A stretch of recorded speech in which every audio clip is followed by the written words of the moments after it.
सोमवार को गया जिले के वजीरगंज में राइस मिल के उद्घाटन पर पहुंची लोक जनशक्ति पार्टी के अध्यक्ष और चिराग पासवान नीतीश कुमार पर जमकर बरसे। इस बार वो राजनीतिक नहीं बल्कि आंकड़े के साथ सरकार की कार्यप्रणाली पर सवाल उठा रहे थे। शुरुआत उन्होंने बिजली से की।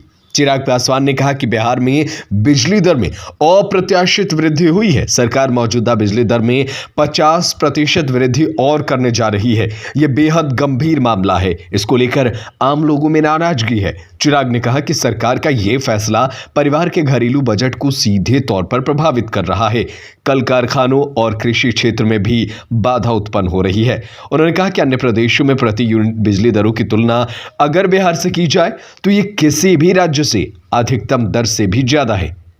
उस पर अंतर्राष्ट्रीय मानक 8% और विद्युत विनियामक आयोग की ओर से 15% लाइन लॉस की छूट है और बिहार सरकार 35 से 36% तक लॉस दिखाकर घोटाला कर रही है।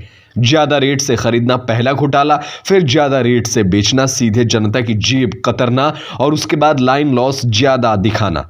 और इतने से भी संतोष नहीं, अब 50% रेट बढ़ाने की तैयारी है जिससे आम आदमी को 1000 रुपए बिजली बिल आएगा।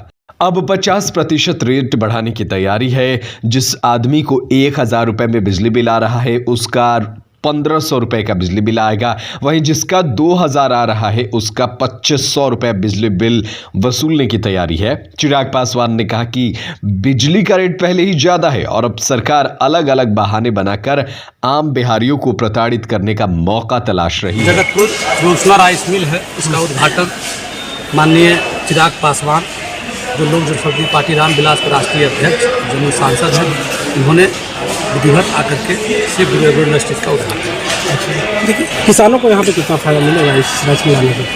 इस राइस मिल के संचालित होने से क्षेत्र के किसान अपने उगाए हुए धान को बिचौलियों को हाथों जो मजबूत है बेचने के लिए वो नहीं होगा। वो डायरेक्ट मिल में बेचकर अच्छा से अच्छा लाभ लेंगे। उससे उनका हौसला बुलंद होगा कि जो हम बहुत मेहनत के साथ धान उगाते हैं उसमें उन्हें अच्छा खासा बेनिफिट मिलने लगा। ऐसे में बिचौलियों के हाथ में काफ़ी नुकसान उठाना पड़ता है। क्या कहना चाहेंगे आप अपने क्षेत्र के किसानों को?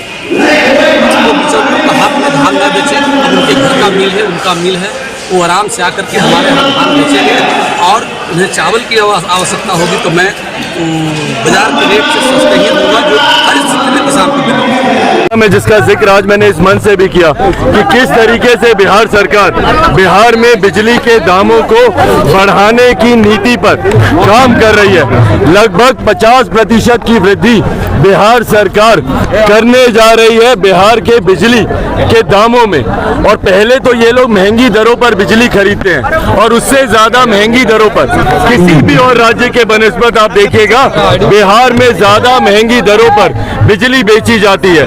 आज बिहार सरकार के मंत्री ने परसों जो बातें मैंने कही उसका खंडन करते हुए उन्होंने कहा है कि नहीं, बिहार में सबसे कम दरों पर बिजली बेची जाती है और खरीदी जाती है। मैं पूरी जानकारी के साथ, तथ्यों के साथ इस बात को साझा करना चाहता हूं कि जो जानकारी माननीय मंत्री जी दे रहे हैं, मैंने अपने ट्विटर पे भी तमाम डॉक्यूमेंट्स अपलोड किए हैं। मैं पूरी जानकारी